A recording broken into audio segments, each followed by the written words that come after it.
오늘은 이제 이어서 어떻게 하면 영적 침체에서 탈출할 수 있을까, 이 고민 속에서 마지막 말씀을 함께 나눌까 합니다. 엘리야는 깊은 영적 침체에 빠져들었습니다. 그래서 자신의 비참한 인생을 한탄하며 로뎀나무 아래에서 하나님 앞에 죽기를 구하였습니다. 그때 하나님은 그러한 엘리야를 책망하지 않으십니다. 천사를 보내셔서 위로하십니다. 격려하십니다. 어루만져 주십니다. 따뜻한 구운 떡을 주십니다. 물을 마시게 하십니다. 푹 잠을 자게 하십니다. 위로하시고 격려하신 하나님은, 쉼을 주신 하나님은 엘리야에게 새 힘을 허락해 주셨습니다. 먹었습니다. 마셨습니다. 그리고 잠을 잤습니다. 푹 쉬었습니다. 새 힘을 얻고 일어난 엘리야는 로뎀나무 아래에서 벗어나 하나님의 산 호렙산으로 발걸음을 옮겼습니다. 오늘 보면 8절 말씀입니다. 같이 한번 읽습니다. 이에 일어나 먹고 마시고 그 음식물의 힘을 의지하여 40조 40야를 가서 하나님의 산 호렙에 이르니라. 음식을 섭취하고 힘을 얻어서 푹 쉬고 난 후에 엘리야는 셈을 가지고 40조 40야를 걸어 호렙산에 이르렀습니다. 그리고 그 산에 있는 어떤 동굴 속에 들어갔습니다.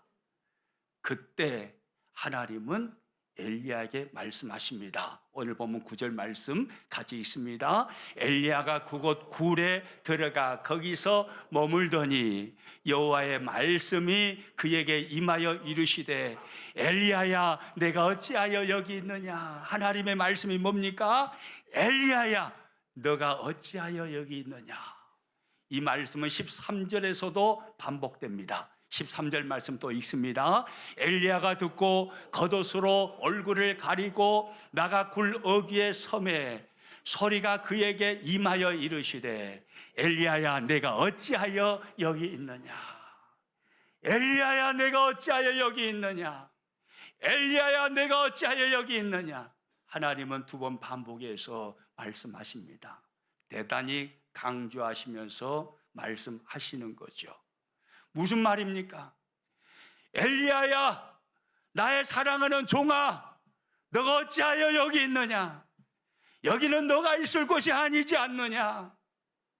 우울하고 침체하여서 죽기를 구하며 힘을 잃고 있는 그 모습은 너에게 어울리지 않아. 엘리야야 어찌하여 너는 여기 있느냐. 엘리야의 침통해하는 모습을 보고 안타까워하시는 하나님의 말씀입니다. 그렇게 말씀하신 하나님은 엘리야야 동굴에서 나와서 산 앞에 서라, 산에 서라 라고 말씀하십니다. 오늘 보면 11절 상반절 말씀 같이 있습니다. 여호와께서 이르시되 너는 나가서 여호와 앞에서 산에 서라 하시더니 여호와 앞에 산에 서라. 하나님의 이 말씀을 듣고요 엘리야는요 동굴 그 어두운 굴에서 빠져나왔습니다. 그리고 하나님 앞에 섰습니다. 그때 하나님은 엘리야 앞을 지나가십니다. 오늘 보면 11절 하반절 말씀이 있습니다. 여호와께서 지나가시는데 여호와 앞에 크고 강한 바람이 산을 가르고 바위를 부수나 바람 가운데 여호와께서 계시지 아니하며 바람 후에 지진이 있으나 지진 가운데도 여호와께서 계시지 아니하며 여호와 하나님 앞에 엘리야가 섰습니다.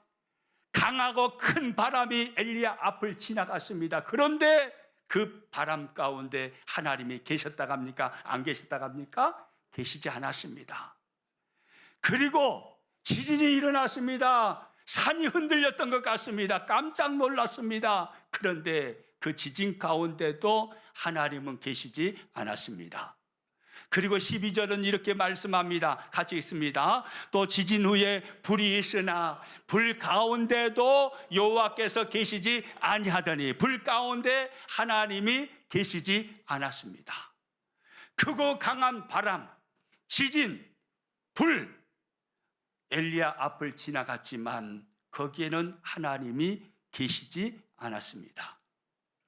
여러분, 성경을 보시면 크고 강한 바람, 지진, 불, 이런 현상은 하나님이 사람에게 당신의 존재, 당신의 현존하는 모습을 보여주는 현상들이었습니다.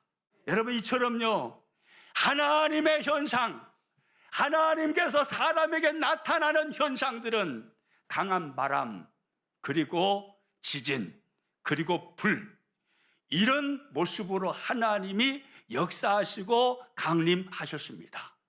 그런데 오늘 본문에 보니까 엘리야를 향해서 하나님 앞에 서라 말씀하신 하나님은 강한 바람과 지진과 불로 지나가셨지만 그 가운데 하나님이 계셨다고 합니까? 안 계셨다고 합니까? 계시지 않았습니다. 그러면 하나님은 어디에 계셨습니까? 대단히 중요한 이야기입니다. 어디에 하나님은 계셨습니까? 12절 말씀을 다시 한번 읽어봅니다. 또 지진 후에 불이 있으나 불 가운데도 여호와께서 계시지 아니하더니 불 후에 세미한 소리가 있는지라. 할렐루야. 불 후에 무엇이 있었다고 합니까? 세미한 소리가 있었습니다. 세미한 소리, 침묵에 가까운 세미한 소리가 있었습니다. 거기에 하나님의 음성이 있었던 것입니다.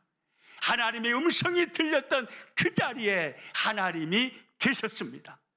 여러분, 무슨 말일까요? 정말로 신앙생활에 중요한 것은, 엘리야에게 정말로 중요한 것은 세미한 소리 가운데 말씀하시는 하나님의 음성이다, 이 말이에요. 영적 침체에 빠졌던 엘리야가 일어날 수 있는 방법은 세미한 소리 가운데 말씀하시는 하나님의 음성을 듣는 것이다, 이 말입니다. 하나님의 현상을 경험하고 여러 가지를 체험할 수 있어요. 중요하죠. 그러나 더 중요한 것은 우리로 하여금 파닥파닥 살아있게 만드는 더 중요한 힘과 능력은 세미한 소리 가운데 임하시는 하나님의 음성, 하나님의 말씀인 것입니다. 할렐루야. 하나님의 말씀이에요. 여러분, 생각해 보십시오. 엘리야가 왜 영적 침체에 빠져들었습니까? 그는 열정이 대단했습니다. 그는 유별난 열심을 가지고 있었습니다. 오늘 보면 10절과 14절에서 엘리야가 스스로 말하듯이 누구도 따라오지 못할 남다른 유별난 열심을 엘리야는 가지고 있었습니다. 그런데 엘리야가 무너졌습니다. 왜일까요? 몇 가지 이유가 있지만 또 하나 중요한 이유가 있어요. 열심을 가지고 하나님을 섬기고 열정을 품고 주의 사명을 감당했는데, 그런데 그의 영혼 깊숙한 곳에 말씀하시는 하나님의 음성을 듣지 못한 것입니다. 그의 영혼 깊숙한 곳에 찾아오셔서 말씀하시는 하나님의 음성을 듣지를 못했어요. 그때 엘리야는 영적 침체에 빠져든 것입니다. 하나님은 엘리야에게 찾아오셔서 세미한 소리 가운데 임하셨습니다. 하나님이 말씀하셨다, 이 말입니다. 영적 침체에 빠져있는 엘리야의 깊은 영혼 속에 하나님이 찾아오셔서 하나님이 말씀하신 것입니다. 그때 엘리야는 일어난 줄로 믿으시기 바랍니다. 여러분, 신앙인이 영적 침체에 빠질 때 있습니다. 어떻게 회복할 수 있습니까? 하나님의 말씀이 들려와야 합니다. 귀에만 들리는 게 아니라 내 영혼 속에 들려와야 합니다. 내 가슴에 들려와야 합니다. 내 심령에 들려와야 합니다. 아멘입니까?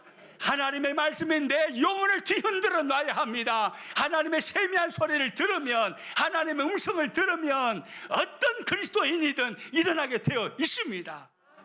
하나님의 말씀을 듣는 순간에 그리스도인은 살아나는 것입니다. 회복되는 것입니다. 할렐루야.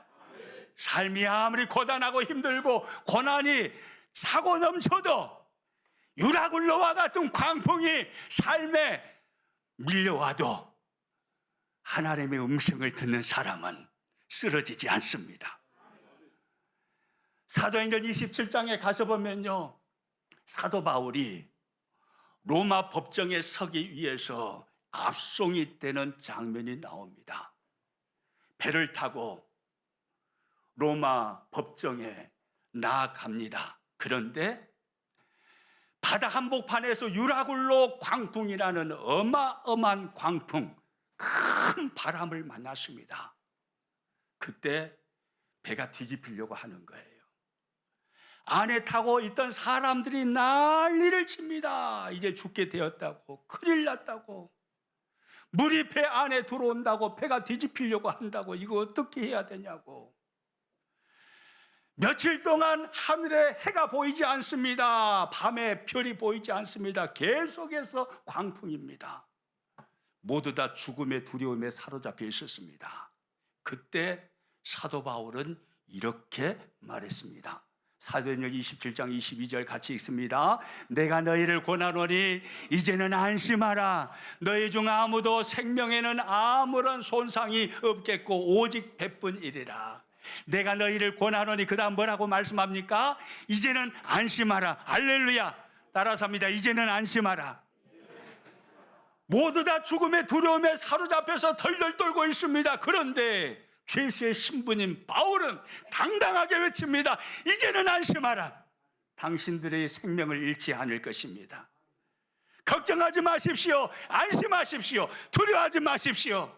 이제는 안심하라. 바울은 그렇게 당당히 말했습니다. 여러분, 바울은 어떻게 이렇게 말할 수 있었을까요? 모두가 죽음의 두려움에 사로잡혀 있을 때 어떻게 바울만큼은 그 환경에 전혀 흔들리지 아니할 뿐 아니라 두려워 떨고 있는 다른 사람들에게 안심하라고 말할 수 있었을까요? 그것은 하나님의 말씀을 들었기 때문입니다. 사도행전 27장 23절 24절 말씀 가지고 있습니다. 내가 섬기는 하나님의 사자가 어젯밤에 내 곁에 서서 말하되 바울아 두려워하지 말라. 내가 가이사 앞에 서야 하겠고 또 하나님께서 너와 함께 항해하는 자를 다 내게 주셨다 하였으니 할렐루야. 하나님의 말씀을 들은 겁니다. 하나님의 사자가 어젯밤에 내 곁에 서서 말하되, 사도 바울은 하나님의 말씀을 들은 것입니다. 하나님의 말씀을 듣고 나니 유라굴로 광풍 무섭지 않은 것입니다. 두렵지 않은 것입니다. 두려워 떨고 있는 자들에게 이제는 안심하라. 당당히 말할 수 있었습니다. 하나님의 말씀을 들었기 때문입니다. 하나님의 말씀을 들으면요 살아납니다. 아무리 의기소침해 있다 할지라도 하나님의 말씀이 그의 영혼 속에 들어가면 소생되어지는 것입니다. 살아나는 것입니다. 새 힘을 얻게 되는 것입니다. 할렐루야. 그러므로 저와 여러분의 신앙생활에 가장 중요한 것은 하나님의 말씀이 내 영혼의 귀에 들려오는 것입니다. 오늘도 예배하는 중에 여러분 모두가 말씀을 듣고 있습니다. 저도 설교하면서 제 설교를 듣고 있습니다. 여러분 모두도 말씀을 듣고 있습니다. 우리 중에 어떤 사람은 들려오는 하나님의 말씀을 영혼의 귀로 듣는 사람이 있을 것입니다. 그 사람은 살아나는 것입니다. 육신의 귀가 아니라 영혼의 귀로 듣게 되면 소생됩니다. 하나님의 말씀은 능력이기 때문에, 하나님의 말씀은 영이요 생명이기 때문에, 영이요 생명이라는 말씀이 무슨 말입니까? 하나님의 말씀은 살아 움직이는, 역사하는 하나님의 생명이다 이 말이에요. 하나님의 말씀은 영이요 생명입니다. 그러므로 육신의 귀로 말씀을 듣지 마십시오. 성경을 읽을 때도 육신의 눈으로만 읽지 마십시오. 영혼의 눈으로 읽으십시오. 영혼의 귀로 말씀을 들으십시오. 아멘 아멘 하면서 말씀을 받으십시오. 그 말씀이 내 영혼을 살려내는 것입니다. 그래서요 다윗은요 시편 19편에 가서 보니까요 하나님의 말씀의 능력을 이렇게 선포했습니다. 시편 19편 7절 말씀 같이 있습니다. 여호와의 율법은 완전하여 영혼을 소성시키며 여호와의 증거는 확실하여 우둔한 자를 지혜롭게 하며. 할렐루야. 여호와의 율법은 완전하여 영혼을 어떻게 하신다고요? 소성시킨대요. 소성시킨대요. 하나님의 말씀은 완전하여서 영혼을 소성시킨다고 합니다. 살려낸다 이 말이에요. 죽은 것처럼 보이는 사람을 말씀이 살려낸다 이 말입니다. 왜요? 말씀은 영이요 생명이니까. 말씀이 생명이니까 말씀이 들어가면 사는 것입니다. 그러나 아무리 열정이 가득한 사람도 말씀이 임하지 않으면 엘리야처럼 침체에 빠져듭니다. 죽어가는 것입니다. 무기력해지는 것입니다. 무너지는 것입니다. 그러나 그때 나의 영혼의 귀를 열고 영혼의 눈을 열고 하나님의 말씀을 아멘하여 받아들이면, 말씀이 내 영혼 속에 들어가면 살아납니다. 할렐루야. 어제 기분이 이렇게 말하니까 안 좋으세요? 어째 막 딴 데 쳐다보고 아주 얼굴 표정이 굳어있고 그런 사람이 몇 사람 계세요? 영혼의 귀를 여시기를 축복합니다. 감정으로 말씀 받지 마세요. 사람의 말로 받지 마세요. 영혼의 귀로 받으십시오. 하나님의 말씀으로 받으십시오. 여러분의 영혼 속에 말씀이 들어가면, 여러분의 영혼 속에 말씀이 들려지면 여러분의 시들시들한 영혼이 살아나게 되어 있습니다. 그게 성경의 약속의 말씀이에요. 하나님의 말씀은 영혼을 소성시키며 말씀은 살아 움직인다 이 말이에요. 살아난다 이 말입니다. 할렐루야. 그러므로 말씀을 읽고 들을 때마다 영혼의 귀를 여시고 영혼의 눈을 여셔서 말씀을 받아들이시기를 축복합니다. 아멘으로 받아들이시기를 축복합니다. 그러면 파릇파릇 날마다 생기가 있는 모습으로 우리 모두는 살아 있을 것입니다. 우리 옆 사람 한번 이렇게 또 이야기합니다. 우리 파릇파릇 살아 있으십시다. 아멘인가요?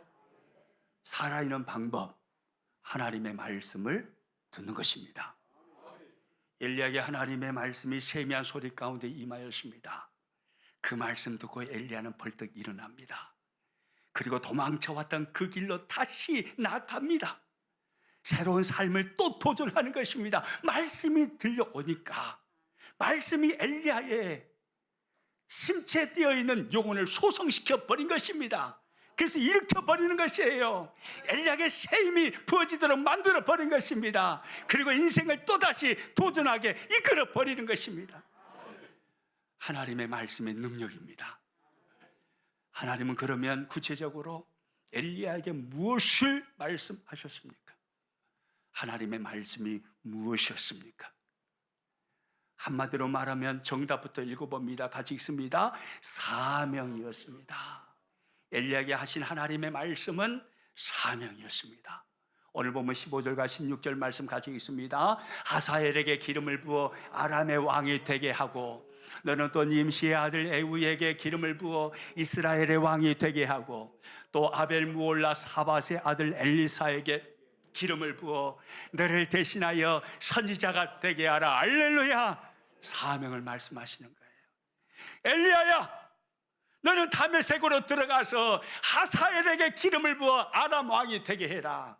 엘리야야, 너는 님시의 아들 에후에게 기름을 부어서 북이스라엘의 왕이 되게 해라. 엘리야야, 너는 너의 뒤를 이을 후계자로 엘리사를 세워서 엘리사에게 기름을 부어라. 하나님은 사명을 말씀하셨습니다. 하나님의 사명을 한마디로 말하면 무엇입니까? 하사엘에게 기름을 부어 왕이 되게 하라. 에후에게 기름을 부어 왕이 되게 하라. 엘리사에게 기름을 부어 너의 후계자로 삼아라. 이게 무슨 말이에요? 한마디로 딱 말하면 사람을 세우라는 거예요. 엘리야에게 말씀하신 하나님의 말씀, 그 사명은요, 사람을 세우는 것이었어요. 사람을 세우는 것. 여러분, 신약 성경에 와서 예수님께서 제자들에게 하시는 말씀을 들어보십시오. 온 천하에 다니며 만민에게 복음을 전파해서 그들의 영혼을 살려 제자 삼으라.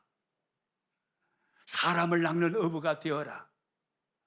내 양을 먹이라, 내 양을 치라, 내 양을 먹이라. 무슨 말입니까? 사람 살리는 일을 하라 이 말이잖아요. 아멘입니까? 하나님은 엘리야에게도, 예수님께서는 제자들에게도 사람 살리는 일을 사명으로 맡기셨습니다. 여러분, 우리 교회가 해야 할 가장 중요한 일은 사람을 세우는 것입니다. 사람을 세우는 것, 이것보다 더 중요한 일은 없어요. 교회가 해야 할 가장 중요한 일은 사람을 세우는 것입니다. 따라서 합니다. 우리 교회가 해야 할 가장 중요한 일은 사람을 세우는 것입니다. 사람을 세우는 거예요. 믿음의 사람들을 세우는 거예요. 영적 거인들을 세우는 거예요. 세상 풍파 환난을 만나도 무너지지 아니하는 강한 군사를 세우는 것입니다. 사람을 세우는 거예요. 우리에게 주신 사명이 뭡니까? 구체적으로 저와 여러분에게 사명으로 말씀하시는 그것이 뭡니까? 우리는 너무너무 잘 알고 있잖아요. 예수님은 마태복음 28장 18절에서 20절을 통해서 대사명을 말씀하셨습니다.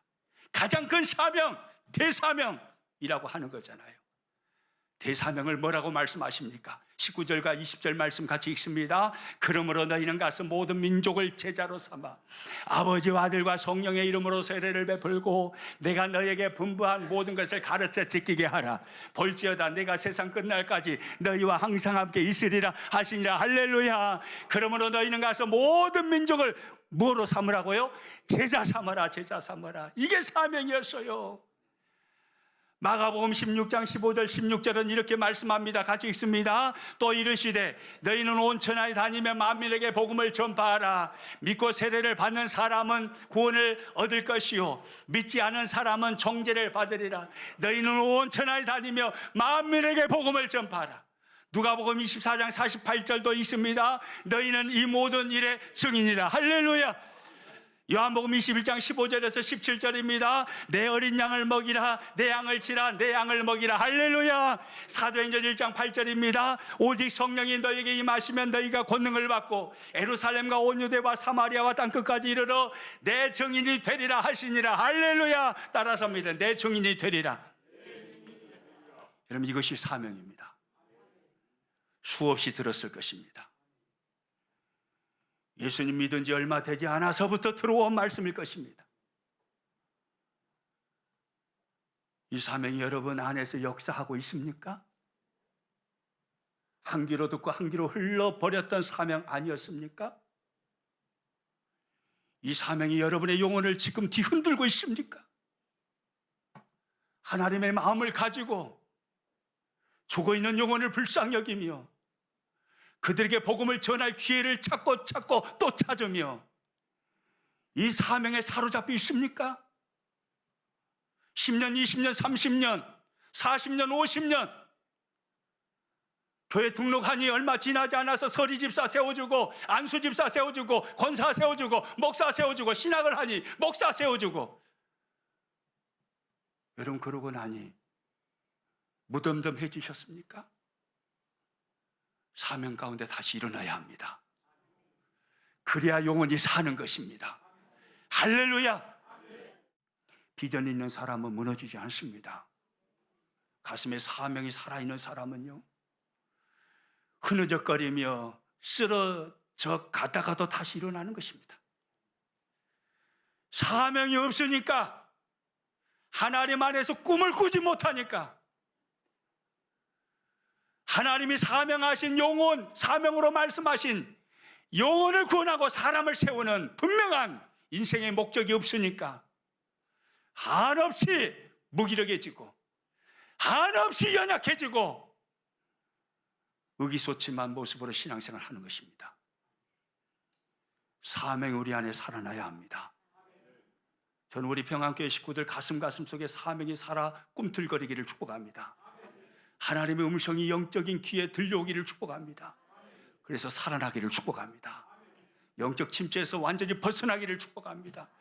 할렐루야. 우리 아자 일어나서 하나님의 사명자답게 무기력하고 힘없이 신앙생활 하지 말고 교회생활 힘있게 당당하게 할렐루야 천국을 침노하는 자의 모습으로 당당하게 열정을 품고 우리 그렇게 신앙생활 할 수 있기를 주님의 이름으로 축복합니다.